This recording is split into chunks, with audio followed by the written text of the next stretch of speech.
Welcome to the Blanco Wellness Podcast. Thank you for being here.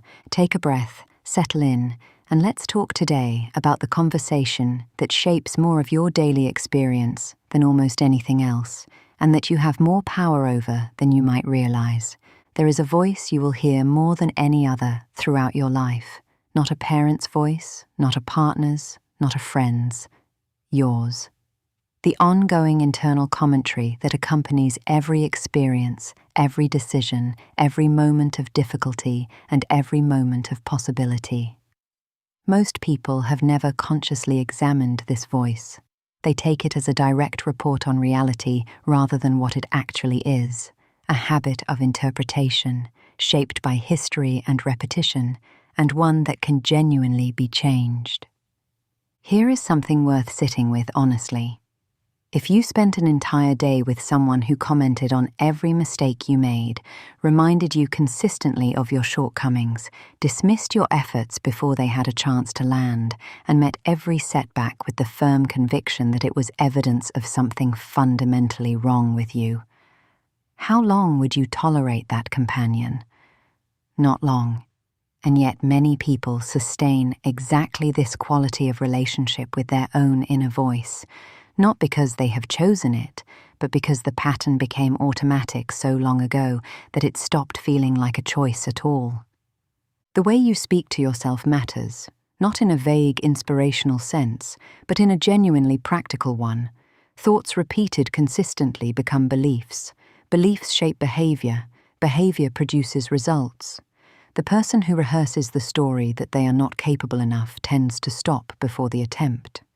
The person who tells themselves that difficulty is temporary and that they can figure things out tends to keep going. The situations can be identical.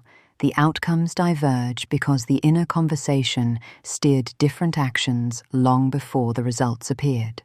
This is where the shift toward more deliberately positive self-talk becomes not just a wellness concept, but a practical strategy.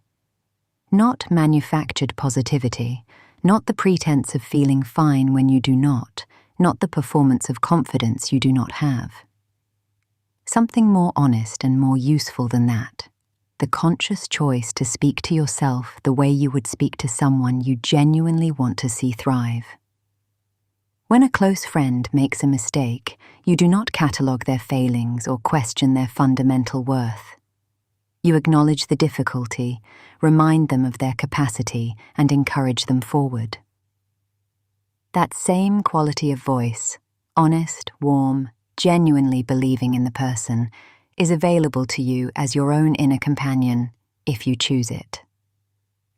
The Buddhist teacher Tara Brach describes the inner critic not as an enemy to be defeated, but as a deeply habitual pattern that can be gently interrupted. Each time you notice the voice turning harsh, you have a genuine choice to follow it deeper into self-judgment or to pause and offer yourself something different. Not false reassurance, but the kind of grounded, honest encouragement that good mentorship actually sounds like. I made a mistake, and I can learn from it. This is hard, and I am capable of hard things. I am not where I wanted to be yet, and I am still moving forward. The Taoist tradition points towards something similar through the concept of self-acceptance, not as complacency, but as the ground from which genuine growth becomes possible. When you are not spending significant energy fighting yourself, that energy becomes available for actually improving. The tree does not grow by criticizing its own roots. It grows through the faithful accumulation of what it needs: light, water, time, the particular conditions that allow its nature to express itself fully. The same is true for you. Harshness does not produce the growth it promises. Consistent, genuinely supportive self-regard does.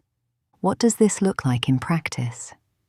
It begins with noticing, catching the moment when the inner conversation turns unkind and recognizing it as a habit rather than a truth. It continues with replacement, deliberately choosing a more supportive version of the same thought. Not "this is hopeless," but "this is difficult, and I am working through it." Not "I always mess this up, but I am still learning." Not "I am not enough, but I am exactly where I am supposed to be right now, and I am moving." These are not delusions.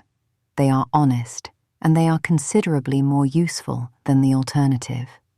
Over time, this kind of deliberate reshaping of the inner voice does something remarkable. It changes what you notice. The mind that is practicing genuine self-support begins to catch evidence of progress that the critical mind would have dismissed.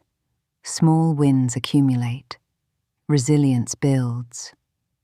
The story shifts from one of fundamental inadequacy to one of continuous growth. Not because circumstances have dramatically changed, but because the lens through which you are viewing them has.